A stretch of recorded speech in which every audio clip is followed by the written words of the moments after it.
Hi అండి, అందరికీ నమస్తే. Welcome to my channel. మీకు మీ కుటుంబ సభ్యులకి శ్రీరామనవమి శుభాకాంక్షలండి. అలాగే ఈరోజు నేను సీతారాముల వారి రంగోలీ వేశానండి. సీతారాముల వారు వనవాసం వెళ్ళేటప్పుడు కాషాయ వస్త్రాలు ధరిస్తారు కదండి.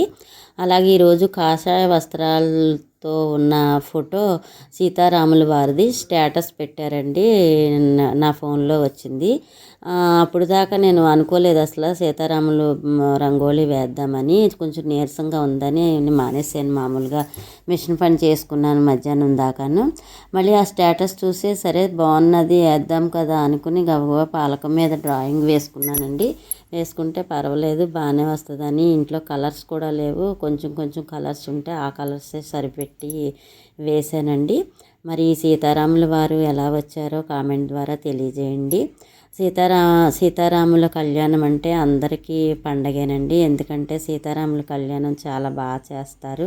అలాగే పిల్లలకు కూడా చాలా సరదాగా ఉంటుందండి. క్యాన్లు పట్టుకొని పానకాల కోసం ఎదురు చూస్తూ అక్కడ చక్కగా ఎంజాయ్ చేస్తూ ఉంటారండి. నేనైతే ప్రతి సంవత్సరము శ్రీరామనవమి రోజుని చిన్న ఆంజనేయ స్వామి గుడి ఉందండి 3వ వార్డు వేకర్స్ కాలనీలో. గుడికాడ అభయ ఆంజనేయ స్వామి గుడి అండి. అది బాగా చేస్తారు.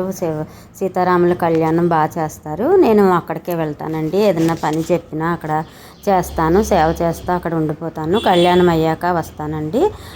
చాలా బాగా చేస్తారు అక్కడ కూడా. ఆ గుళ్ళో కూడా పంతులు గారు కూడా బాగా చేస్తారండి. అలాగే అందరూ సహకారం కూడా చాలా బాగా చేస్తున్నారు ఇప్పుడు. ఇంకా మరొక్కసారి మీకు మీ కుటుంబ సభ్యులకి శ్రీరామనవమి శుభాకాంక్షలండి.